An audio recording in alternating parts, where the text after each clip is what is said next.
Jade smelled it before she saw it. Something burning. Faintly.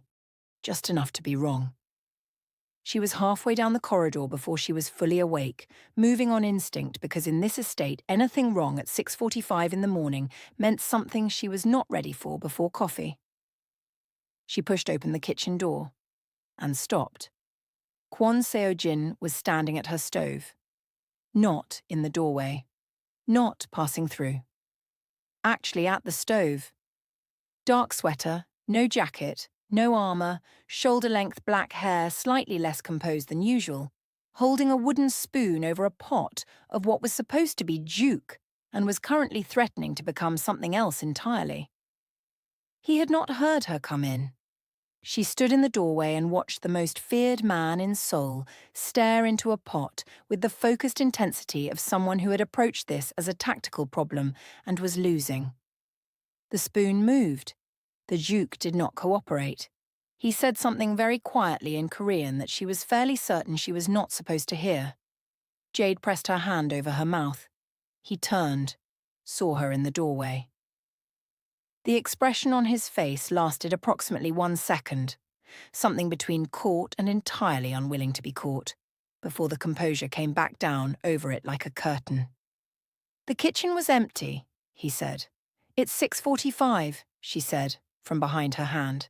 "Minjun likes juke in the morning." "Minjun likes my juke in the morning." A pause.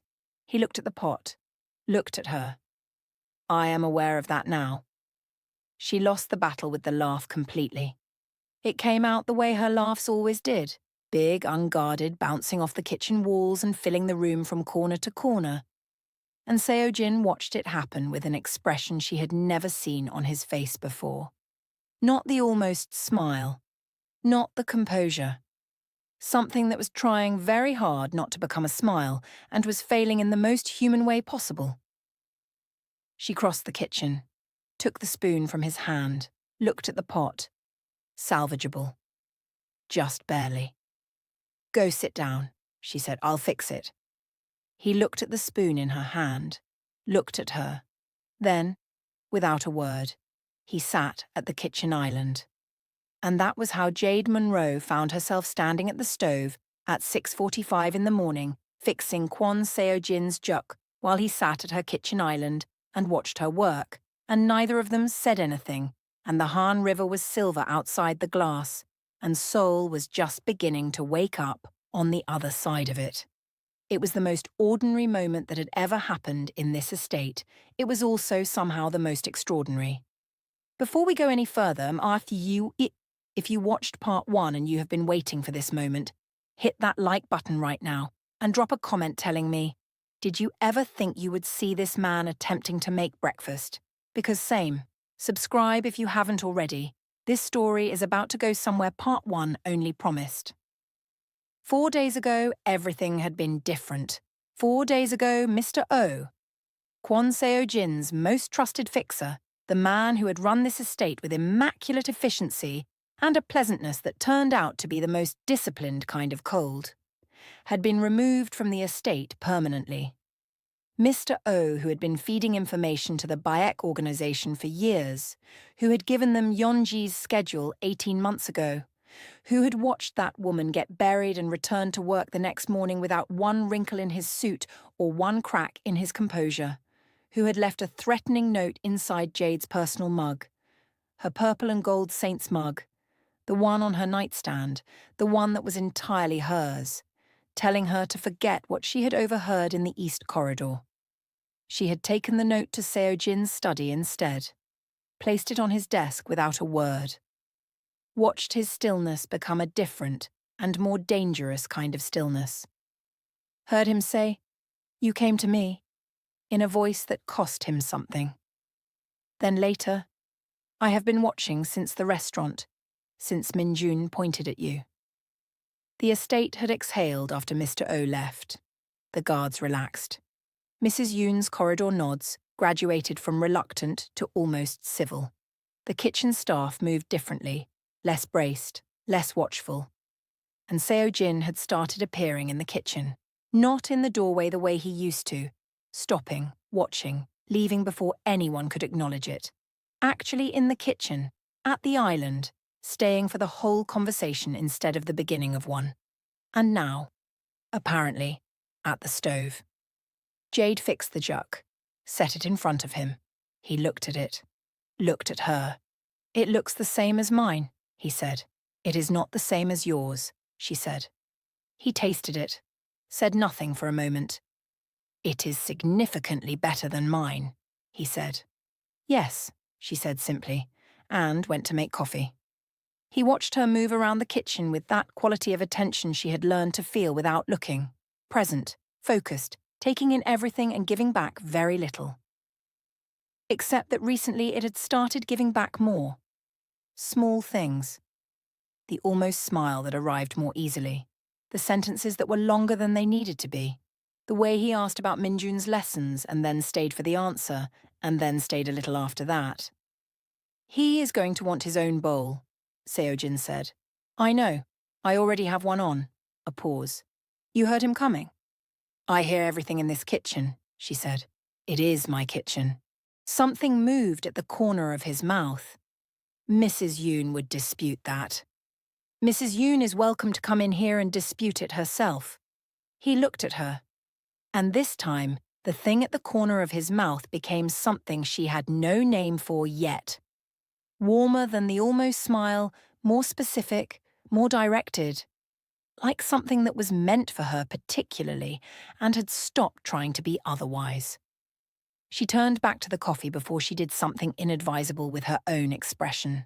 The kitchen door opened. Minjun appeared, backpack on, both hands gripping the doorframe, with the expression of someone who had just registered that something unprecedented was happening. He looked at his father at the island, looked at the bowl of juk in front of him, looked at Jade at the coffee maker, looked back at his father. "Did you make that?" he asked, with the careful tone of someone who needed to establish the facts before they could decide how to feel about them. "I attempted it," Seojin said. Minjun looked at Jade.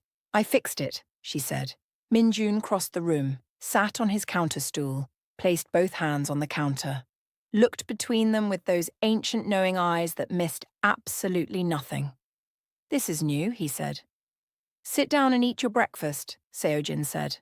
Minjun sat down, picked up his spoon, but the expression on his face, the one that was trying very hard to be neutral and was not neutral at all, stayed exactly where it was for the rest of breakfast. He saw everything. He always had. Tell me in the comments, what did you think when you saw him at that stove? Because the comments on part 1 told me everything, and I want to know if you felt this the same way I did writing it.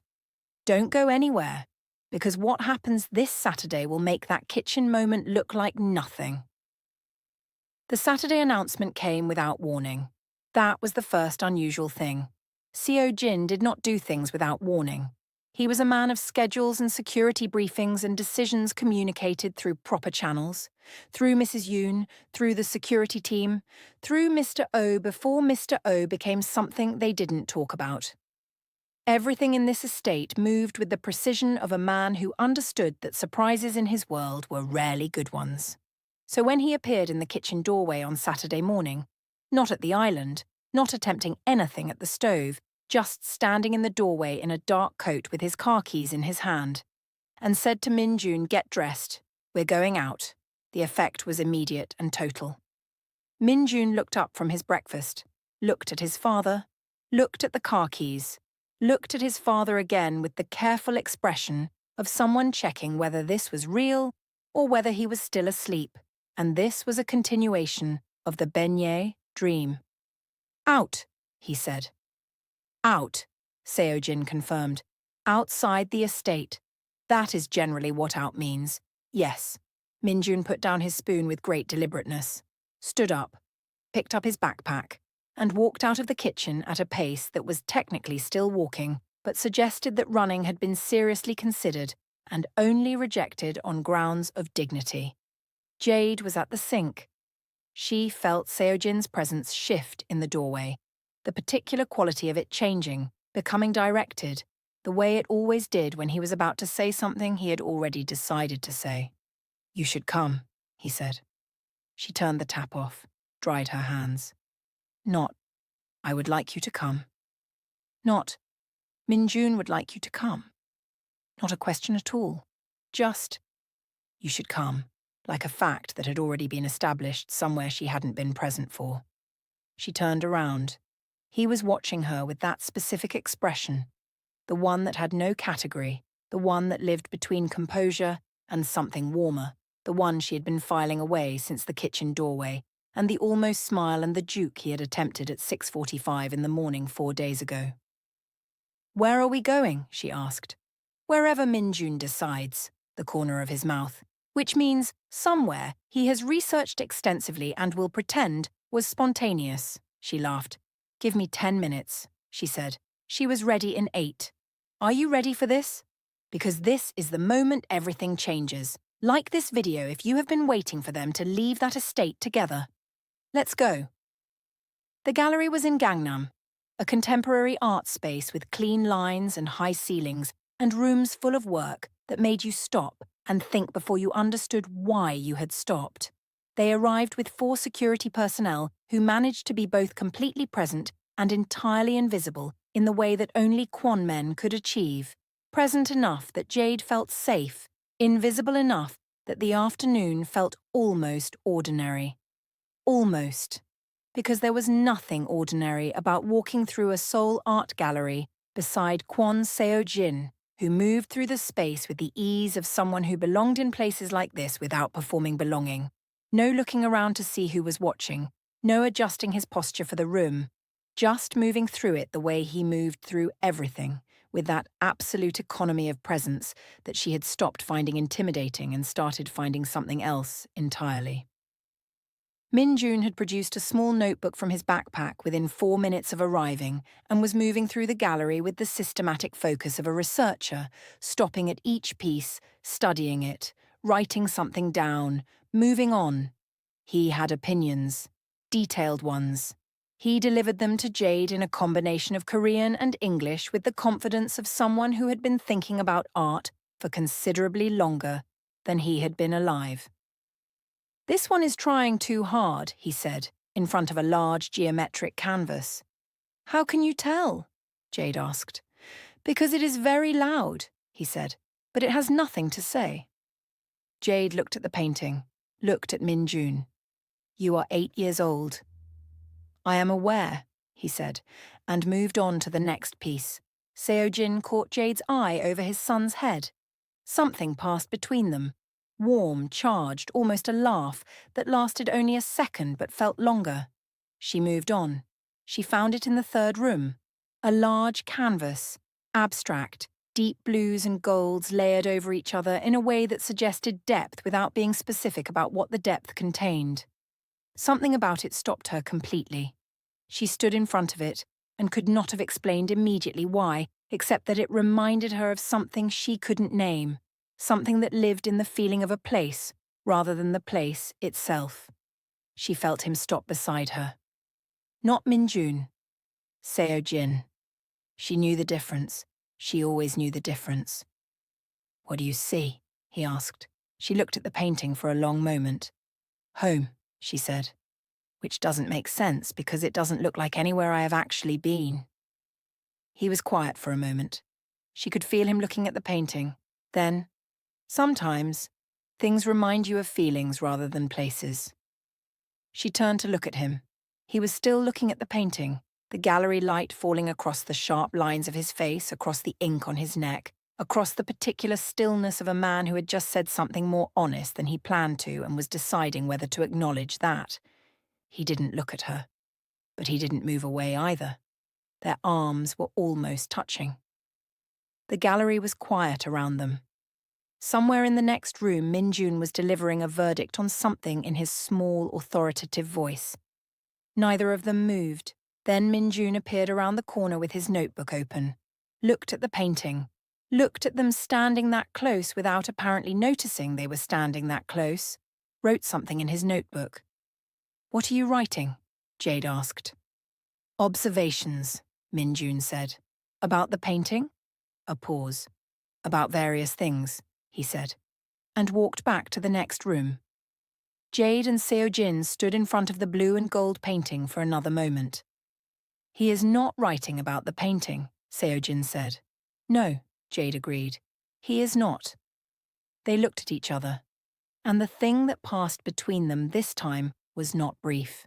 It stayed, warm and charged and completely undeniable in the quiet gallery with the blue and gold painting in front of them, and Min Jun's voice carrying from the next room with opinions about something he had found. Jade faced forward first, but she was smiling, and she knew he could see it. The amusement park was Min Jun's idea in exactly the way Seo-jin had predicted, presented as spontaneous, clearly researched, delivered with the casual certainty of someone who had known this was happening since before they left the estate that morning. "There is a park," Min Jun said over lunch at a small restaurant near the gallery, consulting his phone with the air of someone checking a schedule. "It opens at 5. The reviews are excellent. The Ferris wheel has a very good view of Seoul." "You researched this," Seo-jin said. "I did general research," Min Jun said. "This morning, before breakfast." "Before breakfast." "I woke up early." He looked at his father. "Can we go?" Seo-jin looked at Jade. Jade looked at Min Jun's expression, the careful composure doing absolutely nothing to conceal the hope underneath it, and felt that warm, complicated thing in her chest that she had stopped trying to manage. "We can go," she said. Min Jun nodded once, put his phone away, went back to his food with the serenity of a man whose afternoon was already won. They arrived at dusk. Seoul was doing the thing it did in the evening, the city stopping being a city and starting being something that glittered, lights coming on across the skyline in layers, the Han River catching the last of the day and turning it into something that looked like it had been arranged. Min Jun's composure lasted 4 minutes and 30 seconds. Jade was counting. Then he saw the rides, all of them, spread out ahead of him in lights and colour and sound, and became, in the space of one breath, a completely normal 8-year-old boy who wanted to go on everything simultaneously and could not decide where to start and kept pointing in multiple directions at once and making sounds that were not quite words. Jade had never loved him more than she did in that specific moment.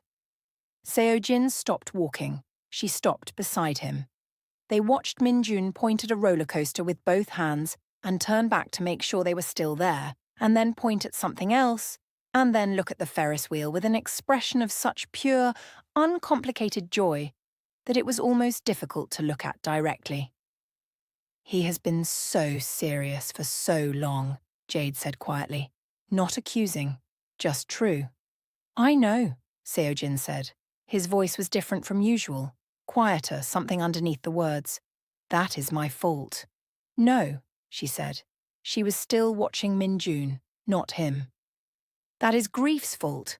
There is a difference." He was quiet beside her.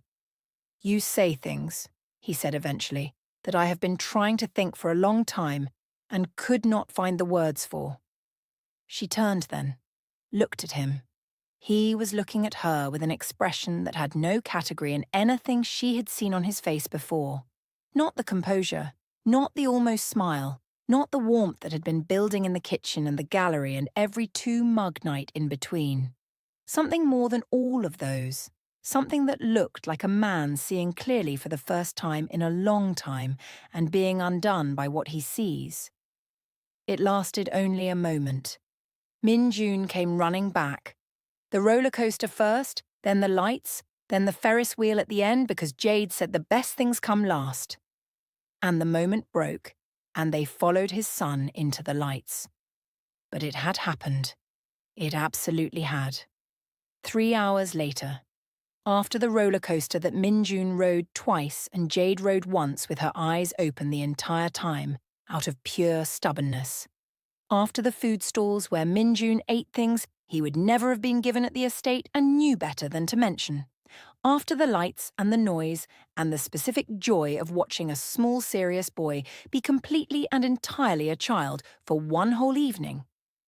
They were on the Ferris wheel, the 3 of them in one gondola. Min Jun at the window with his face pressed to the glass, narrating Seoul to himself in a murmur as the gondola rose. The river there, the bridge there, the estate somewhere in that direction, the restaurant where Jade works on Sundays somewhere further. He thought he could see the neighborhood. Jade and Seojin sat side by side on the bench behind him. Close. The way they had been all day, the casual proximity of people who have stopped managing the distance between them and have not yet decided what to do about what that means. Seoul rose below them, the Han River silvered in the distance, the city spread out in every direction like something that had been lit specifically for this moment. Min-jun pressed his palm flat against the glass. "It is very beautiful from up here," he said softly, in English, like he had been saving the sentence. Neither of the adults behind him responded immediately, because Seojin's hand was resting on the bench between them, and Jade's hand was right there, not touching, just near. The way it had been on the kitchen counter the night she had sat with him after Min-jun pointed at her from the counter stool. The way it had been in the hospital chair waiting for news that Min-jun would be okay. Always near, always almost. The gondola moved slowly. Seoul glittered below.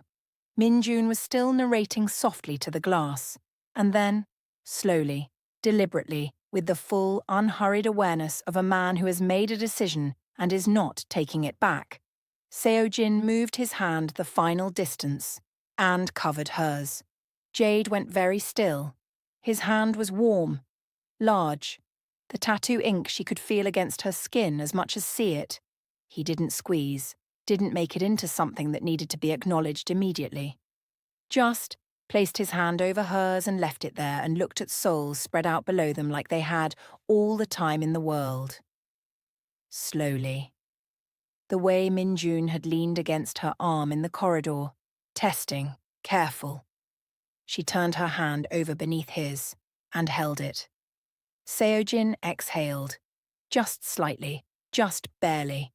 The quietest possible release of something that had been held for a very long time. Min-jun turned from the window, looked at their hands, looked at his father, looked at Jade, looked back at the window. "Seoul is very beautiful from up here," he said again, softer this time, like a period at the end of a sentence he had been writing for a long time. "Yes," Jade said, her voice completely steady, her heart doing absolutely nothing steady whatsoever. "It is." Seojin said nothing, but his hand stayed where it was all the way back down to the ground. If that Ferris wheel just broke something in you, drop it in the comments right now, because I felt every word of that writing it. Subscribe and stay, because what happens tomorrow morning is going to take everything this evening just built and shake it completely. You are not ready. Stay with me. The drive back to the estate was quiet in the way that good things are quiet. Min-jun fell asleep in the back seat within 7 minutes of leaving the park, backpack still on, head against the window, the carefully maintained composure of his waking hours completely dissolved in sleep so that he looked exactly what he was. A small boy. Tired and content and completely safe. Jade watched him for a moment, then faced forward. The city moved past the window, Seoul at night doing its glittering thing. Seojin beside her in the back seat, not touching, the hand holding on the Ferris wheel already becoming something that existed in its own separate space, something neither of them had referenced since the gondola touched the ground, but present in a way that was different from every previous car ride, every previous silence, every previous version of the distance between them. Closer, just closer. She looked out the window. He looked out his. And somewhere in the comfortable quiet of the car, with Min-jun breathing softly between them and Seoul sliding past the glass, Jade Monroe allowed herself, just for a moment, just in the privacy of her own chest, to feel the full weight of what was happening to her. Not frightening, not careful, just real. She faced forward, breathed. Low heat, she thought, no rushing. The morning after was the most normal morning. That was the thing she would think about later, how completely, beautifully, deceptively normal it was. Seo-jin was not at the stove this time. He was at the kitchen island when she came down, coffee already made, 2 cups, reading something on his phone with the particular focused stillness of a man going through information he does not entirely like. He looked up when she came in. Something passed between them, brief, warm, referencing nothing and everything simultaneously. She sat down across from him, wrapped her hands around her cup. Min-jun is still asleep, he said. He had a big day. He had a very big day. A pause. The corner of his mouth. He rode that roller coaster twice. He wanted to go a third time. I know. I said no. He told me you said no, and then gave me a very detailed argument for why you were wrong. Seo-jin looked up from his phone. What did you tell him? I told him his father said no, and that was the end of it.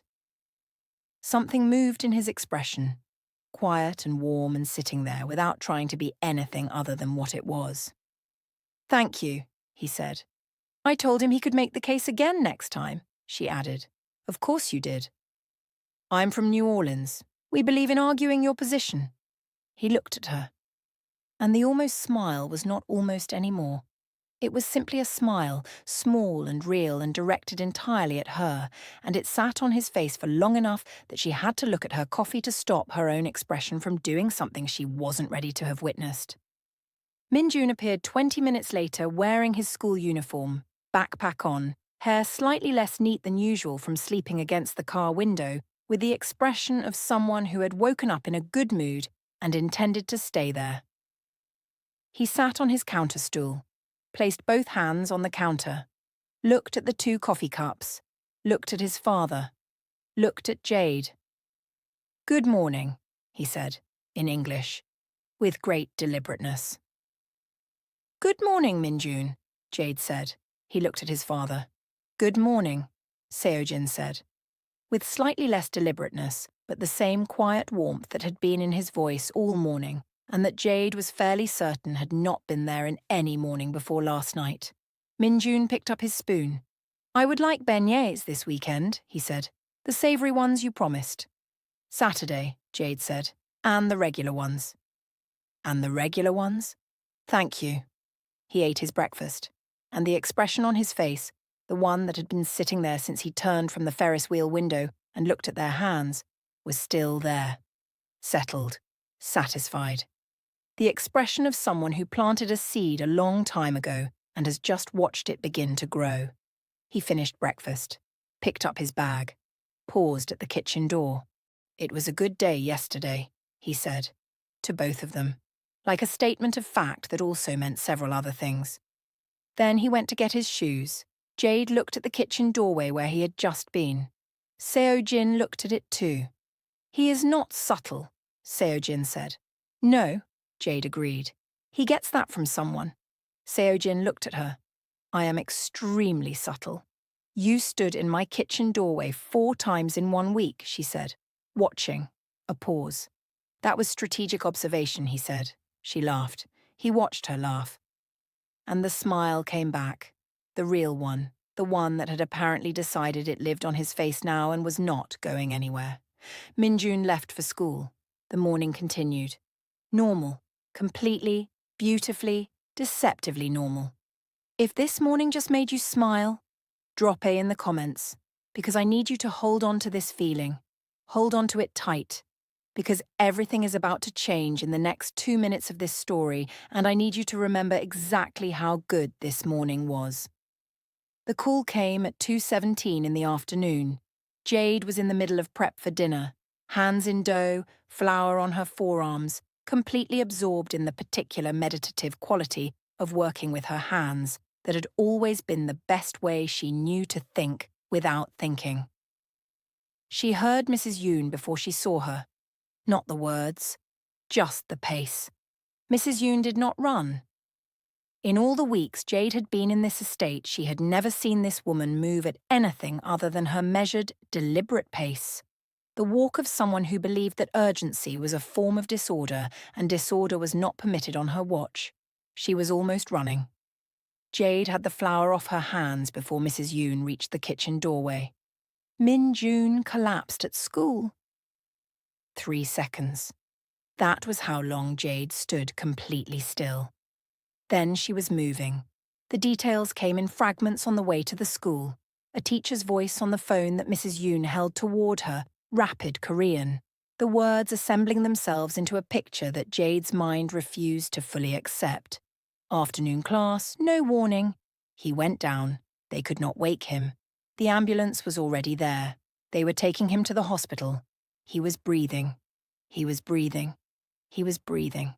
She held on to that. He was breathing.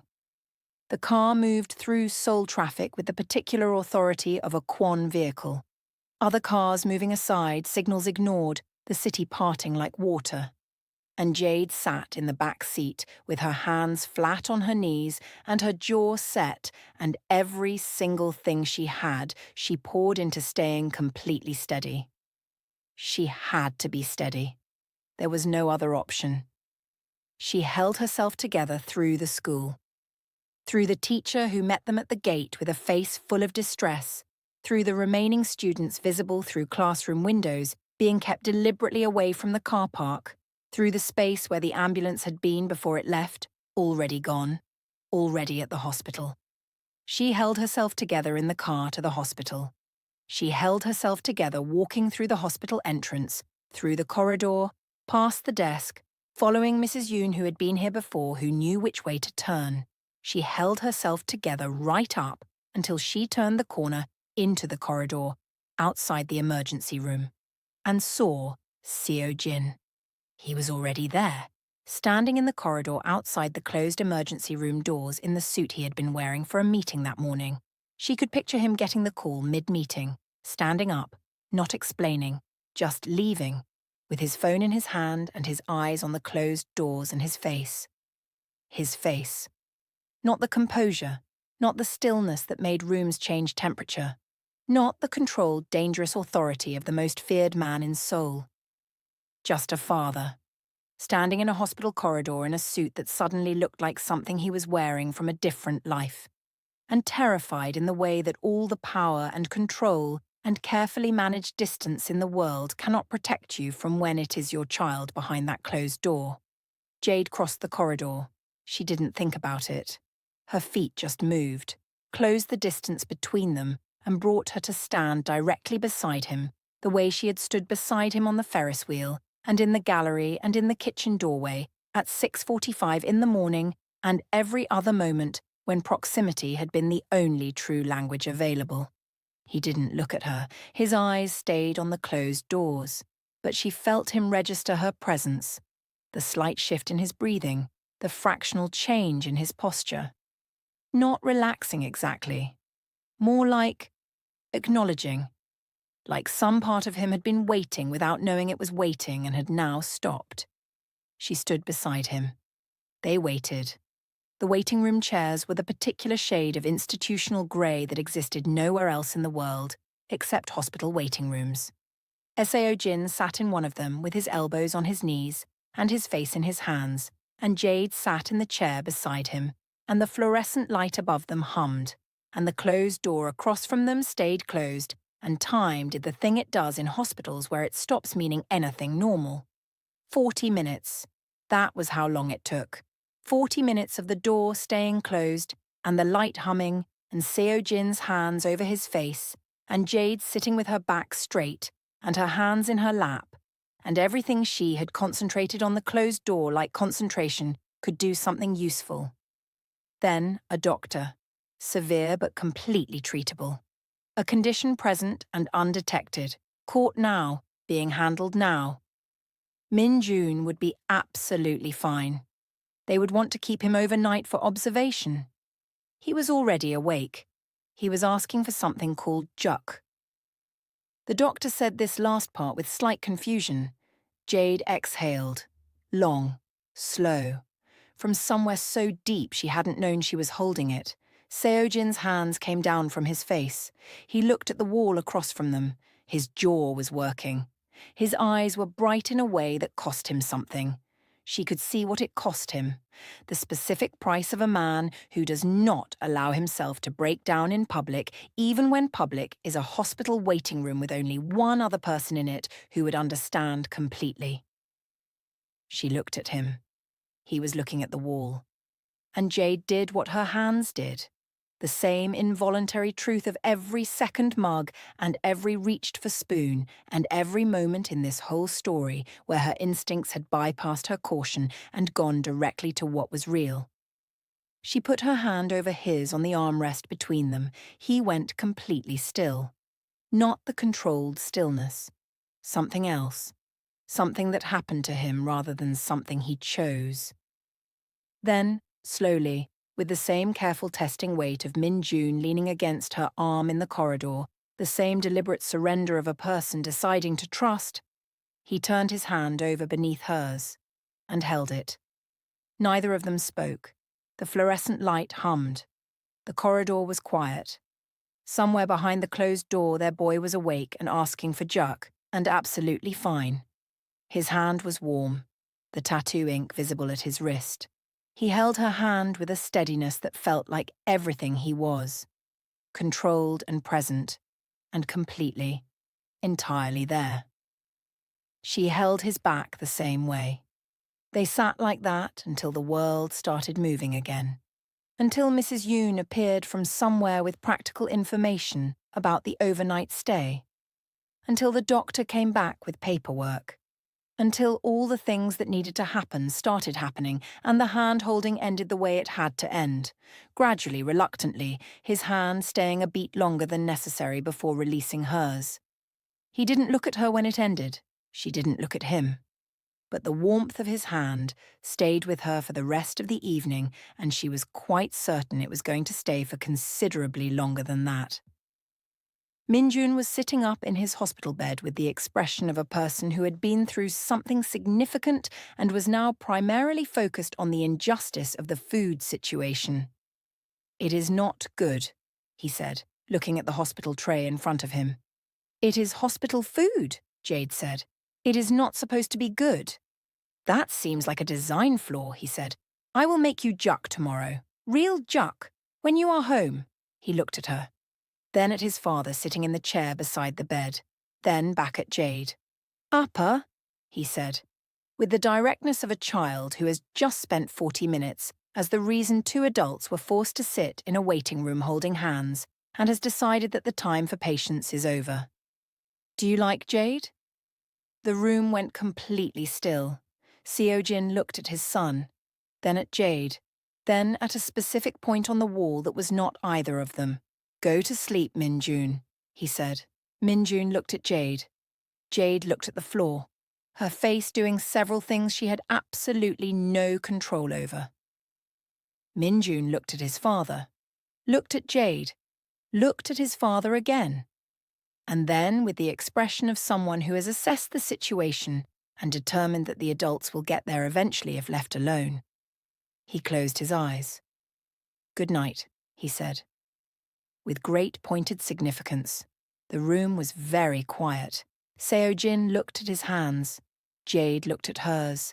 And the thing that Min-June had just put in the room between them, the question with the obvious answer that neither of them was going to say tonight in a hospital room with fluorescent lighting and a child pretending to be asleep 3 feet away, stayed exactly where it was. Waiting. Did Min-June just do what I think he did? Drop a comment. Are you team patient slow burn? Or are you ready for him to just say it already?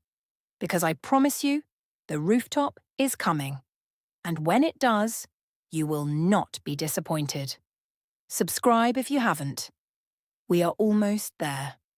Min-June came home the next afternoon. He walked through the estate entrance with his backpack on and his school uniform replaced by comfortable clothes and the particular expression of someone who had been through something significant and had decided the most dignified response was to act as though it was already behind them. He accepted the welcome from the household staff with great composure. He accepted the extra dessert Jade had prepared with slightly less composure and considerably more enthusiasm.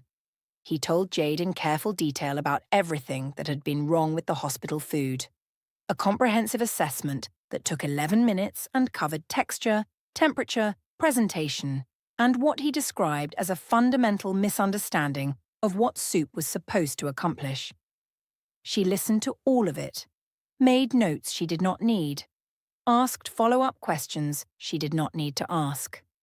Because listening to Min-jun talk, really talk, the way he had started talking since she arrived, with opinions and observations, and the particular flowing energy of a child who has found someone who will actually hear him, was one of the best things in her life, and she was not going to rush it. Seo-jin stood in the kitchen doorway for part of this. Not the managed watching of the early weeks, just there, present, listening to his son with an expression that was open in the specific way that the hospital had opened it, and that had not closed back over since. He caught Jade's eye once, she caught his. Something warm and private and referencing the waiting room and the hand and the fluorescent light passed between them in the space of 1 second. Then Min-jun said something about the hospital's apparent belief that broth was an acceptable meal, and the moment passed and they both looked at him, and the kitchen was warm and normal and everything was fine. Everything was fine. It stopped being fine 3 days later. Not dramatically, not with a conversation or a confrontation or anything that could be pointed to and named. Just a shift. The way weather shifts before it arrives. The quality of the air changing before the temperature does. The kitchen island nights stopped. That was the first thing she noticed, the late evenings that had become their pattern. 2 mugs, the river outside, the conversations that went longer than they needed to, simply did not happen. She would be in the kitchen at the usual time and he would not appear. She would reach for the second mug out of habit, and then stand there holding it, and then put it back. The easy appearances stopped. The brief, warm conversations in passing. The smile. The real one. The one that had decided it lived on his face, went somewhere she could not see it. He was not cold. She needed to be clear about that, to herself, in the privacy of her own processing. He was not the formal blankness of the first 2 weeks, not the deliberate, managed distance of a man keeping her at arm's length. This was different, more specific, more careful, like a man who had gotten very close to a flame and had looked at it clearly for the first time and had taken 3 precise steps backward. She understood it. That almost made it worse. She was in the garden with Min-jun on the 4th day, security escort at the usual distance, Min-jun reading aloud from his English book with the focused seriousness of someone performing surgery. When he lowered the book and looked at her with those eyes, "Appa does this," he said. Without preamble, without her having said anything at all, she looked at him. When he starts to feel something he does not know what to do with, Min-jun said, he gets very quiet, and he goes away inside himself for a while. He said it the way he said most things, factually without drama, like he was reporting observable data. He has done it my whole life. Min-jun? I learned it from him, he said, the going quiet thing, when something feels too big. He looked at his book. It is not a good habit, but it is an understandable one. Jade sat with that. How long does it usually last? She asked. Min-jun considered this seriously. It depends on what he is feeling. A pause. I think this one might be about my Ioma. The garden was quiet around them, the Han River visible beyond the wall, the security escort at their patient distance. I think so too, Jade said quietly. Min-jun nodded, opened his book again. He will get there, he said, with the certainty of a child who knows his father better than his father knows himself. He just needs time to catch up with what he already knows. He went back to reading. Jade looked at the river. He just needs time to catch up with what he already knows. She sat with that for a long time. She found the West Wing door open by accident on a Thursday evening. She had been looking for a specific pot, one of harabeoji's that she had brought from Parks and could not locate, and had taken a wrong turn in the east corridor, the way she occasionally still did in this estate, that was large enough to surprise her. The West Wing was at the end of that corridor, the door that was always closed. It was not closed. Not wide, just slightly. The way a door is left when someone went through it without thinking about whether they pulled it shut behind them. She should have kept walking. She looked through the gap. The room was clearly Yeonji's. Personal items arranged with the particular care of things that have not been touched in a long time, but have been looked at often. Photographs on a small table, a cardigan over the back of a chair that no one had moved, a book left open at a page that would never be finished, and Seo-jin sitting in a chair in the center of it, not doing anything, not looking at the photographs or holding anything or performing grief in any way that could be described, just sitting. In the specific way of someone who comes to a place to remember and to punish themselves in equal measure and has been doing both for so long that he no longer distinguishes between the two. Jade looked at him for 3 seconds. Then she pulled the door quietly back to exactly where she had found it, walked away. She went to the kitchen, moved through the familiar motions, the stove, the pot, the ingredients she knew by feel now, the particular smell of juk building from nothing into something warm and real. She cooked without thinking. Or rather, she thought with her hands the way she always had, the way her grandmother had taught her, the way that cooking had always been the clearest version of feeling she had access to. She thought about a man sitting in a preserved room in a chair. She thought about grief and guilt braided together into something indistinguishable, about the belief, the specific painful belief, that moving forward meant closing a door that he was not ready to close, that wanting something new was a betrayal of something he had not yet fully let himself mourn. She thought about Min-jun saying he just needs time to catch up with what he already knows. The juk was ready. She ladled a bowl for Min-jun, carried it to his door, knocked softly, heard his voice, already half asleep, warm and slightly indignant at being interrupted mid-book.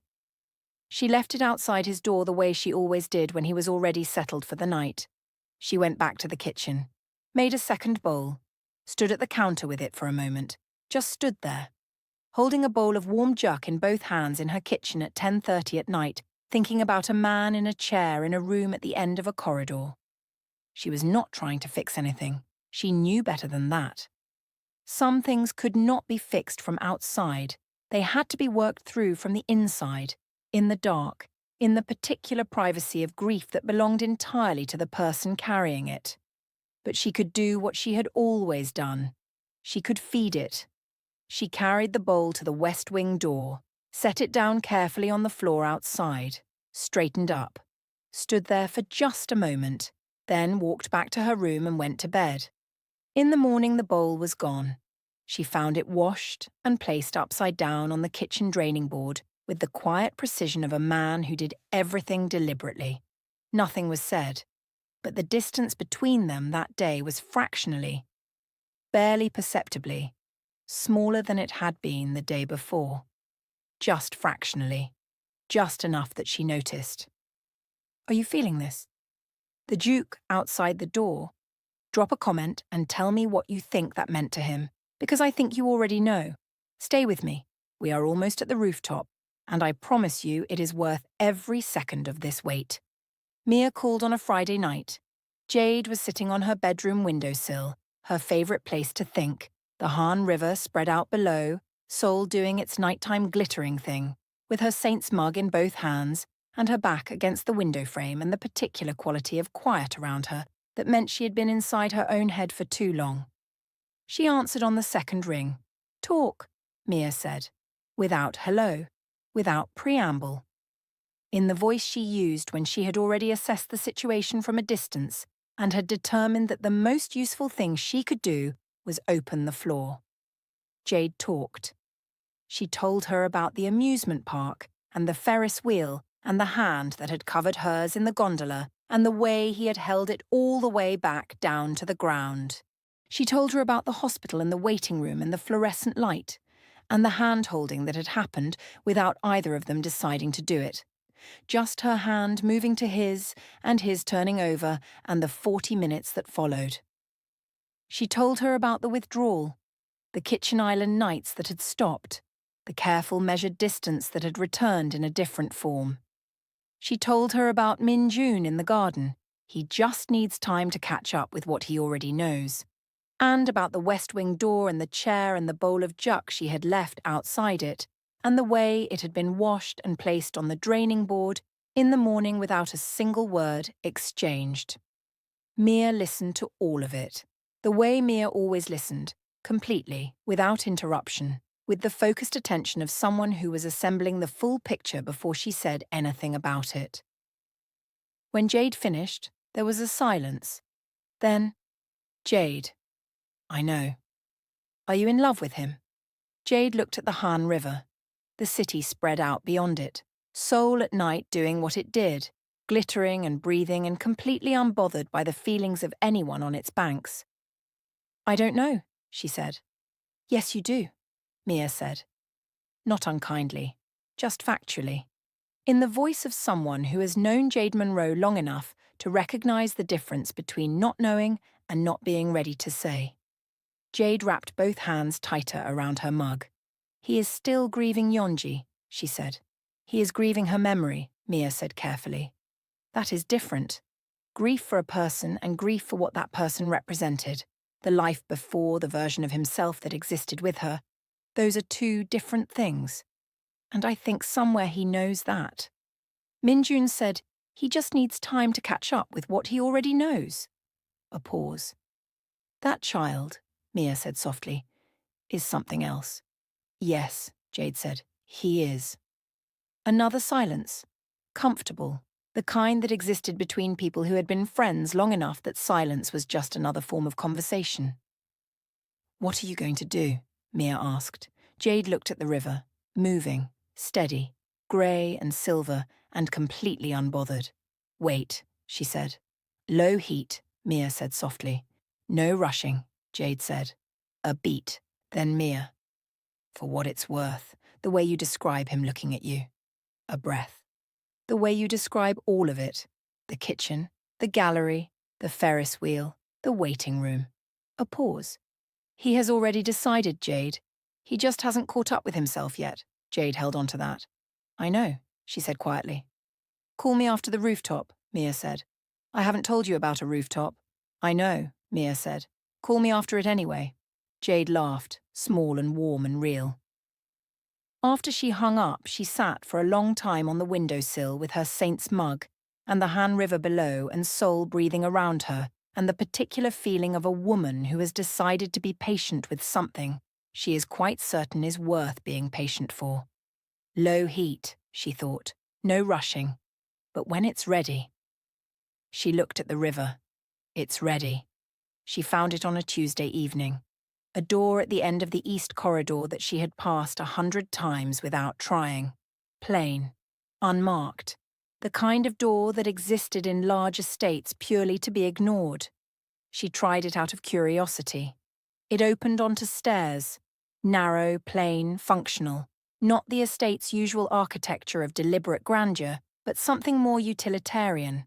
Something that had been built for access rather than impression.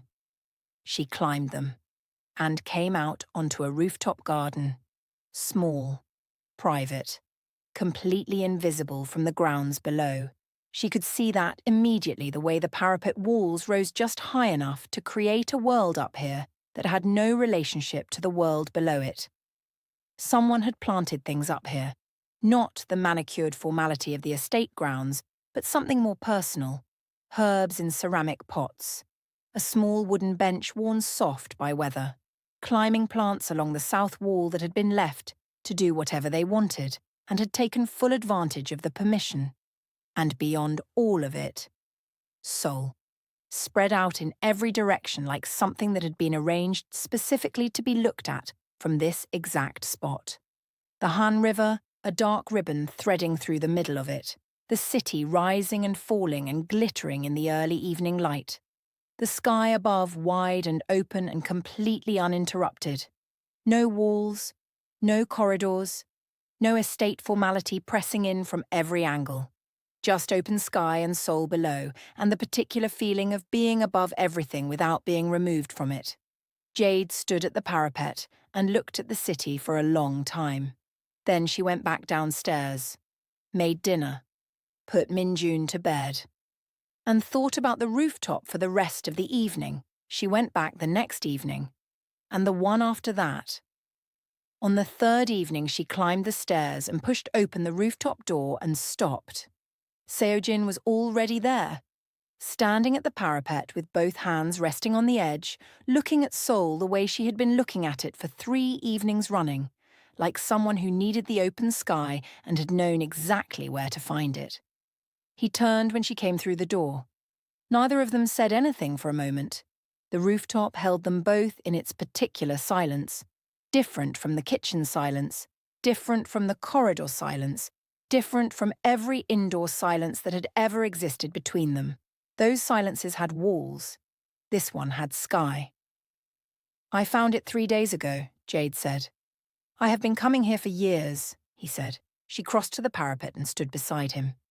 Not at the managed distance, just beside him. The way she had stood beside him at the gallery and the amusement park and the hospital corridor and every other place where proximity had turned out to be the truest language available. They looked at Seoul together. The city breathed below them. The Han River caught the last of the evening light and turned it silver. Somewhere in the distance, a siren. Brief, then gone. The particular white noise of a city that never fully sleeps. "I saw you," he said eventually. "Outside the West Wing." She was very still. 3 days ago," he said. "The door was open. I saw you through the gap." She thought about pulling the door back to where she had found it, about walking away, about the bowl of juk she had carried down the corridor and set on the floor outside. "I wasn't trying to intrude," she said. "I know. It wasn't mine to come into." "I know that too." A pause. The city below them. "The bowl," he said. "I didn't want you to be in there alone." He was quiet for a long moment, the kind of quiet that was not emptiness but fullness. Too much to say, and the careful selection of what actually needed to be said. "I go there," he said slowly, "to remember her. And I think." He stopped, started again in the careful way he had when something mattered enough to get right. "I think I have also been using it as something else. Permission to stay where I am. To not..." Another stop. "To not want anything that would require me to move forward." Jade listened, completely, without filling the space. "Because moving forward," he said, "felt like closing a door, and I was not ready to close it." "You don't have to close it," she said quietly. "Moving forward doesn't mean closing doors. It just means walking through new ones." He turned to look at her. She looked back. The rooftop held them in its open sky silence. Seoul spread out below them and the river moved, and the evening light was doing something specific and unrepeatable to the space between them. "Yeonji," he said, quietly. Like a name he was releasing rather than holding. "She would have liked you very much." The weight of that landed between them like something set down gently after being carried for a very long time. "I think I would have liked her too," Jade said. He looked at her for a long moment. "I'm not going anywhere," she said, in case that has ever been unclear. Something moved across his face. Not the almost smile, not the real smile, something beneath both of those. Something that had been there since a restaurant counter stool in Mapogu and had been waiting patiently in every kitchen and every corridor and every 2-mug night for exactly this moment of open sky and no walls and a woman who fed his grief without trying to fix it. He reached up. His hand, large, tattooed, the most careful she had ever seen it, came to rest against her face. Gentle, completely gentle, giving her every opportunity in the world to step back. She didn't step back. She looked at him, at the sharp, angular face, and the dark eyes, and the shoulder-length black hair, and the ink on his neck, and every version of this man she had been quietly collecting since the moment he walked into a small restaurant in Mapogu, and crouched down to his son's level and let relief cross his face for one unguarded second. She looked at him and stayed exactly where she was. And Kwon Seo-jin kissed her. Not tentative, not asking permission, not the careful managed version of anything. Finally. Really.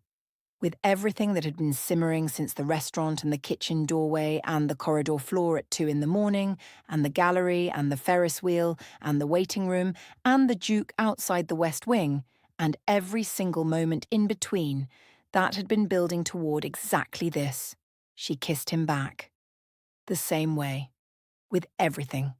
With the full weight of a woman who had sat on a counter stool in Mapo-gu and fed a lonely boy soup and walked into a world she had no business walking into and stayed anyway because some things are worth staying for. When they separated, Seoul was still there below them, the Han River still moving, the sky still open and wide above them. The city completely unbothered by anything that happened on its rooftops. His forehead dropped to hers, his hand still against her face. Neither of them spoke.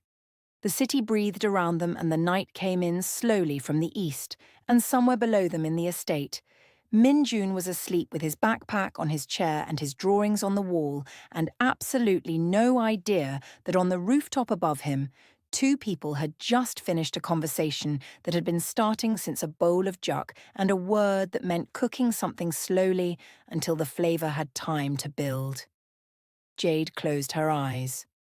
Low heat, she thought. No rushing. This is what Mama was talking about. If that rooftop just did something to you, drop a comment right now. Tell me how you feel. Because I have been waiting to write that scene since the very first batch, and it was everything. Don't go anywhere, because Baek is about to make his move, and Seo-jin is about to remind everyone exactly who he is. Stay with me. We are almost home. The photograph arrived on a Thursday. Plain box. No sender information. Delivered through the estate's regular intake, the way everything was delivered. Checked. Cleared. Passed through. Whoever sent it knew exactly how the system worked. Knew exactly how to make something look ordinary until it was opened. Seo-jin opened it in his study.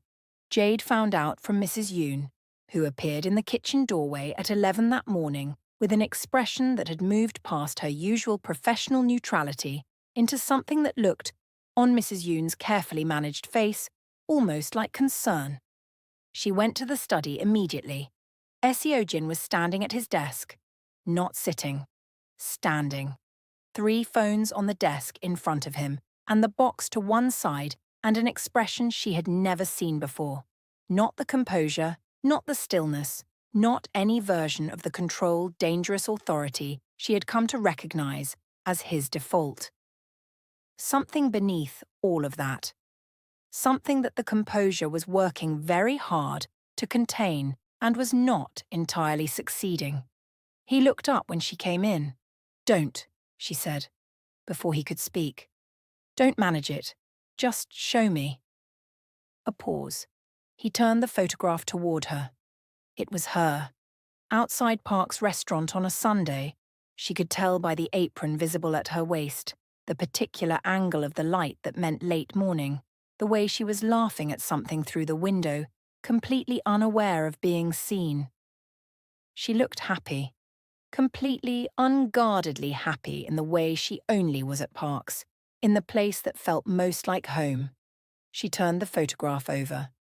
4 words. Neat. Precise. Handwritten. She looks happy here. Jade set the photograph down on the desk, looked at it for a moment, then looked up at Seo-jin. His jaw was tight. His eyes were on her face with an intensity that had nothing managed about it. Raw and focused and burning underneath the surface with something that the 4 words on the back of that photograph had ignited in a man who did not ignite easily. "He is trying to frighten you," Seo-jin said, very controlled, very quiet. The voice of someone keeping something enormous on a very short leash. "I know," she said. "Are you frightened?" She thought about it, honestly, the way she always answered him honestly because he was one of the few people she had met who actually wanted the real answer rather than the manageable one. "Yes," she said, "but not of him." He looked at her. I'm frightened of what he could do to people I love, she said. Harabeoji, the restaurant, Minjun. A pause. Not of what he could do to me. Something moved through Seojin's expression at the word love.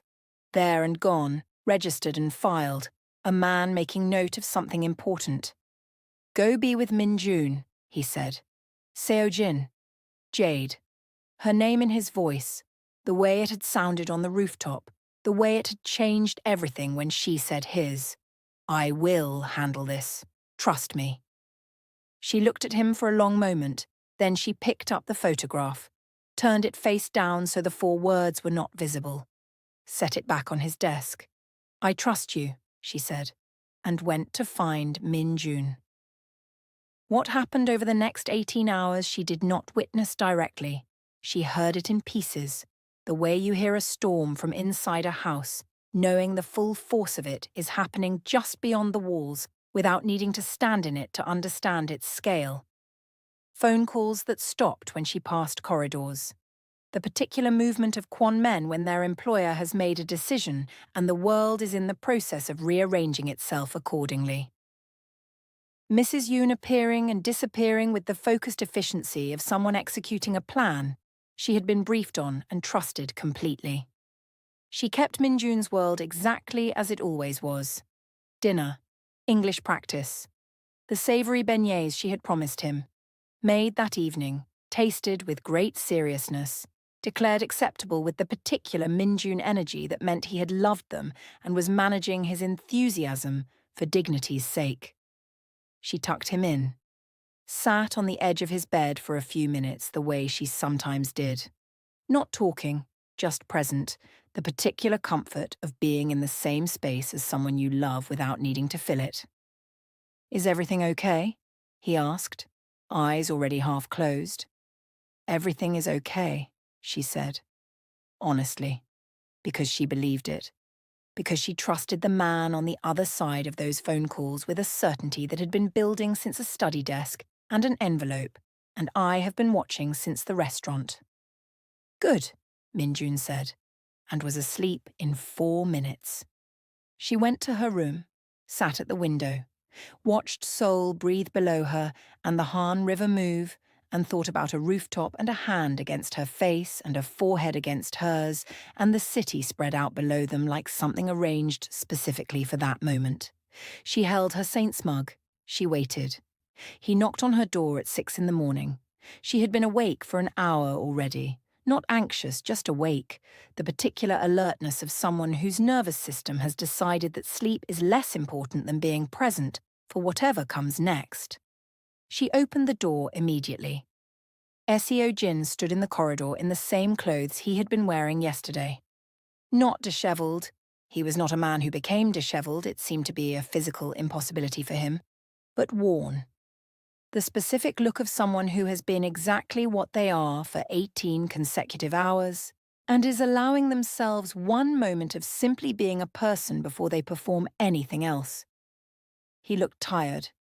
She had never seen him tired before. She had seen him controlled and distant and grieving and afraid and almost smiling and really smiling and holding her hand in a hospital and kissing her on a rooftop. But not tired.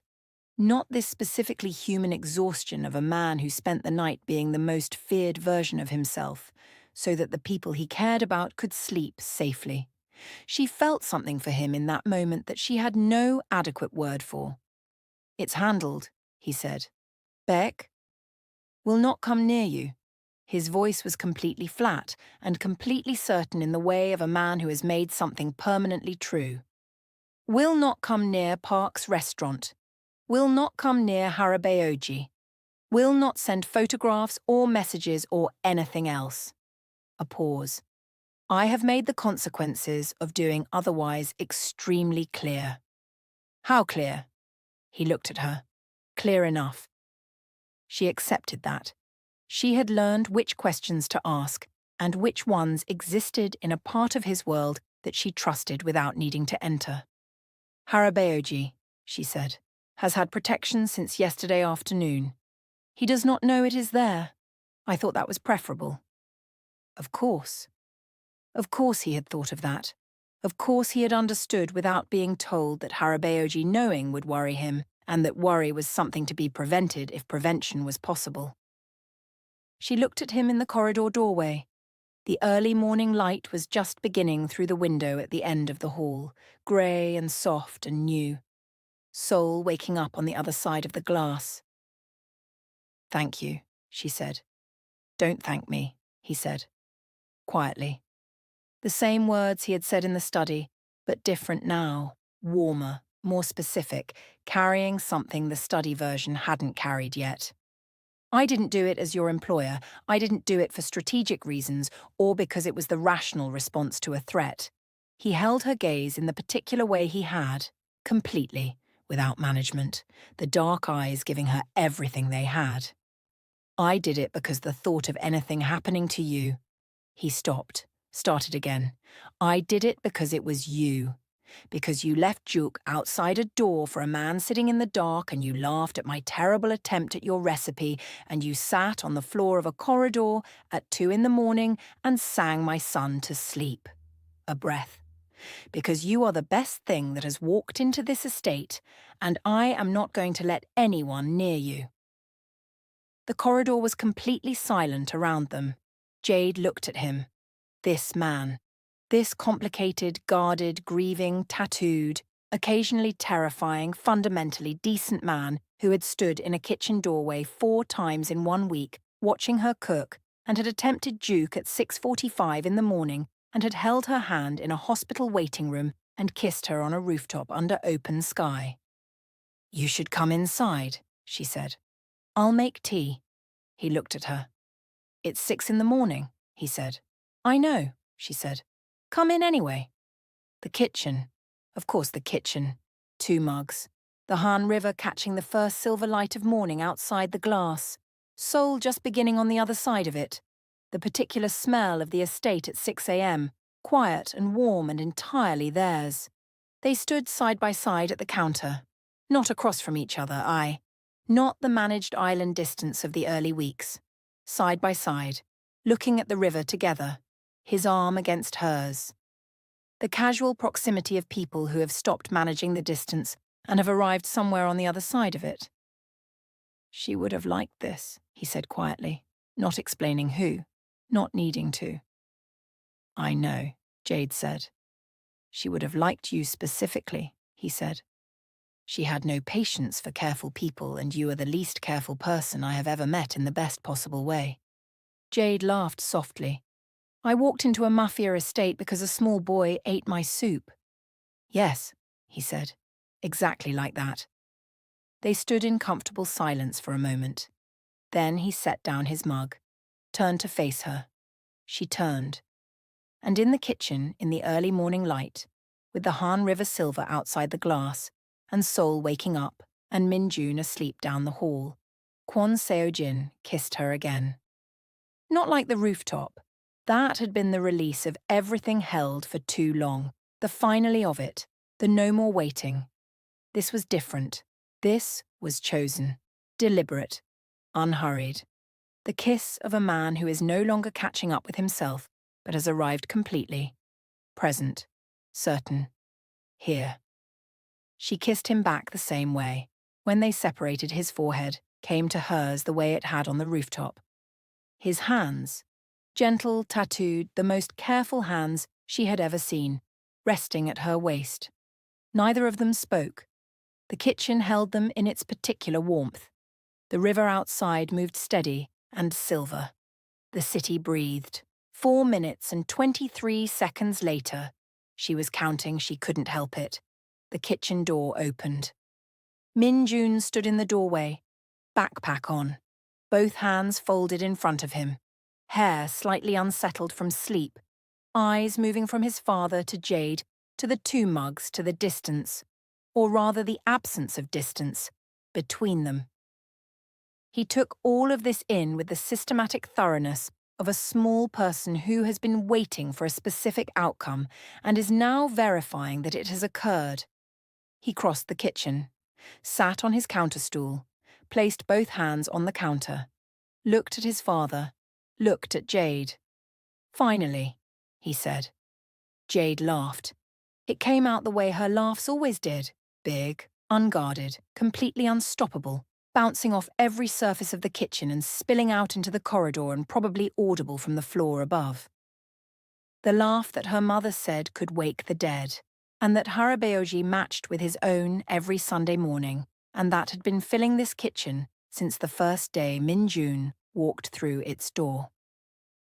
Seojin looked at his son, and the smile on his face, real, full, wide, completely and entirely unhidden.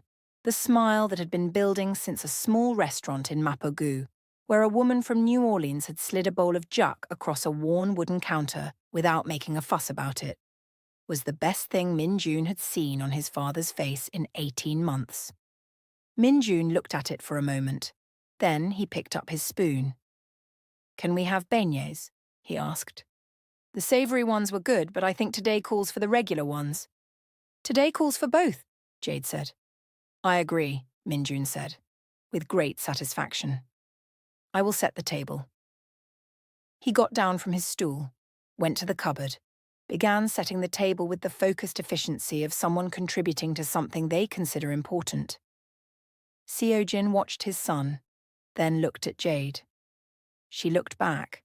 Something passed between them, warm and private, and referencing everything, the restaurant and the corridor and the hospital and the rooftop and the 6 a.m. doorway and every bowl of juk and every second mug and every almost smile that had become a real one, in the space of one shared look. Then she turned to the stove. "Beignets," she said. "Both kinds." "Both kinds," Seojin confirmed, and sat at the kitchen island to watch her make them. Later, much later, after breakfast, and after the school run, and after a morning that felt like the first morning of something rather than the continuation of something else, Jade stood at the kitchen window with her Saints mug and looked at the Han River. It was moving the way it always moved, grey and steady and silver in the morning light, completely unbothered by anything that happened on its banks. She thought about a small restaurant in Mapogu, a door pushing open on an ordinary afternoon, a boy with a backpack and polished shoes and eyes too old for his face, sitting at a counter stool and saying, "Thank you" in Korean, like it cost him something. She thought about Harabeoji's voice. Children know things that adults spend years forgetting how to feel. She thought about Mia, who she was calling in approximately 4 minutes, and who was going to say "I told you," and who she was absolutely going to let say it as many times as she wanted. She thought about a rooftop, about open sky, about a hand gentle against her face, and a forehead against hers, and soul spread out below them like something arranged specifically for that moment. She thought about Min-jun saying finally with the satisfaction of a small person whose work was done. She wrapped both hands around her mug. Outside the window, the Han River kept moving, grey and steady and silver and completely unbothered. Mama always said the best things simmer, she thought. Low heat, no rushing. I used to think she was talking about food. She smiled, set down her mug, and stayed. If this story gave you something, drop a comment and tell me what moment got you the most. Was it the Ferris wheel, the Duke outside the door, the rooftop? Or was it Min-jun saying finally? Because every single one of those moments was written for you. If you are new here, this is what we do. Stories that stay with you. Subscribe and turn on notifications so you never miss one. And if you have been here since part 1, thank you. You waited for this, and I hope it was everything. See you in the next story.